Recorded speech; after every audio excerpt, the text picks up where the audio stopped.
Welcome to Taiwan Report News Brief, news analysis and context from Taichung, Taiwan. I'm Donovan Smith. All right, this is part two of a three-part series, so be sure to listen to part one first, and then continue on to part three after this. All right, continuing on from part one. In Nathan Batto's post, again, I'll remind you it's linked to as the 2020 surge in youth turnout as a must-read on our site, report.tw. He has lots of charts and graphs. After one, he notes the following, quote, "According to this, there were about 1.6 million extra votes in 2020 because of higher turnout. These were highly concentrated among the younger voters. In 2016, people 39 and under only made up 29.9% of the electorate, but this group accounted for 56.6%, about 912,000, of the extra turnout. As a result, the share of the under 39 group increased to 32.8% of the electorate in 2020. Nearly a million extra votes seems like a lot." End quote. Yep, sure does. A million extra votes, definitely. Now, he goes on to crunch the numbers, comparing what the vote would have looked like if the voting had been the same as 2016 turnout, looking at how it may have impacted the concurrent legislative election, and much more worth your time to check out. In the end, he notes that because the election was such a landslide, President Tsai probably didn't need those votes. But they did likely tip some legislative seats, and because the president's margin of victory was even higher than in 2016, it changed the narrative. Now, it's important to note that younger voters face impediments to voting in Taiwan. Often they are studying or working away from where their household registration is, so they must take time off and bear the expense and hassle of returning to wherever they came from in order to vote.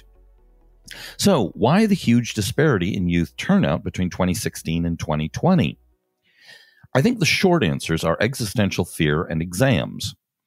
In 2016, the CEC set the election date the day after university exam week, meaning there was only a narrow, crowded window for students to get home and vote. Some alleged, post-Sunflower movement, that the Ma government did this intentionally to suppress the youth vote. Whether that is actually the case, or the CEC chose the date for other reasons, I can't say. On the existential dread, we have to first cast our minds back to the run-up to the 2016 election. In March of 2014, the KMT, on behalf of the Ma administration, was attempting to ram through a trade deal in services with China in the legislature using dubious tactics. Alarmed at this development, protesters gathered outside the Legislative Yuan and eventually ended up charging in and occupying it.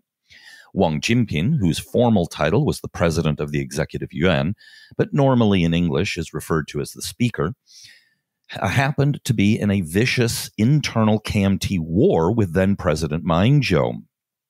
It is also widely rumored that he, among with many Taiwanese KMT members, were also against the trade pact.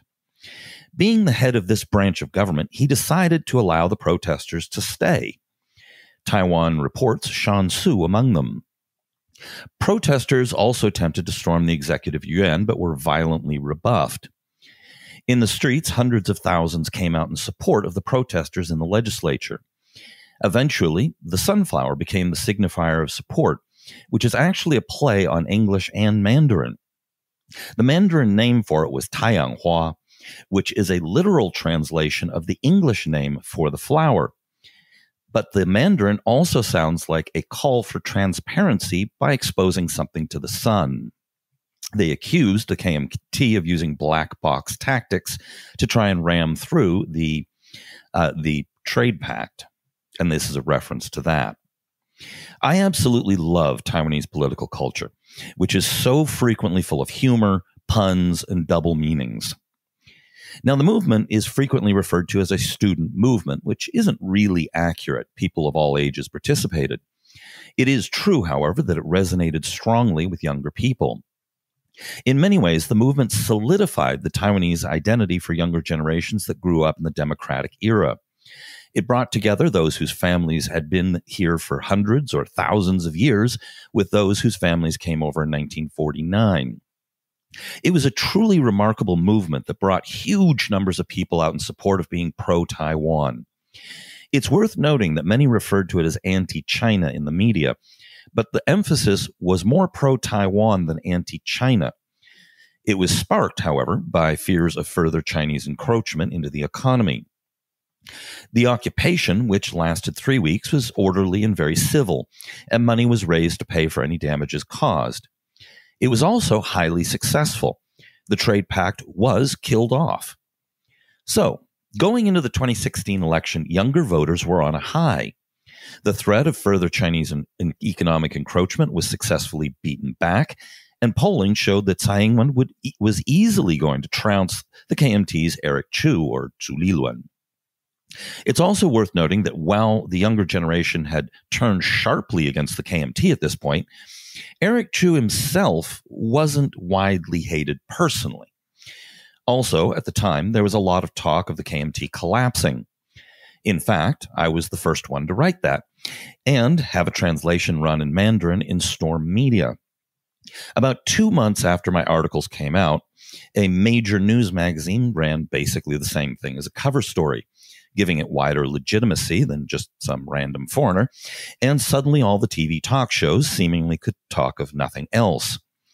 My article is almost all still true today. The KMT is still largely unelectable at the national level, but I made 2 mistakes, one of which is disappointing and the other of which I don't feel bad about at all. The disappointment was that I had thought at the time that a new opposition to the DPP would naturally arise and rise fast, like the New Party and People's First Party both did when they first appeared. At one point, the People's First Party was more popular than the KMT and had huge representation in the legislature. However, turns out attempts at new parties haven't been anywhere near as successful this time. Partly, that is due to the way the legislature has been elected after 2005. Part of that is the surprising discipline in the DPP that kept knowledgeable, high-profile potential defectors to basically zero. And part of it has been fecklessness on the part of the new party leaders. The other thing I got wrong is I predicted that the KMT would struggle in the 2018 local elections. The reason I don't feel bad about that mistake is because I qualified that statement in the article by saying unless someone like Wang Jinping was able to unite the factions or a bolt-out-of-the-blue populist candidate appeared. In fact, in 2018, both of those things happened. Wang united the factions and got behind Daniel Han Guoyu, who was then a relatively unknown head of the Agricultural Marketing Association in Taipei, fond of posing with cabbages, and a former lawmaker whose claim to fame in the 1990s was having punched out then fellow lawmaker and future president Chen Shui-bian and hospitalizing him. All right, this is the end of part 2. Be sure to check out part 3. Where we'll wrap this up. So be sure to hit like and subscribe and share it with your friends. And of course, if you're on YouTube, hit that little notification bell. And of course, we very much appreciate everyone's support as patrons on patreon.com/Taiwan Report. This has been brought to you by the Taiwan Report.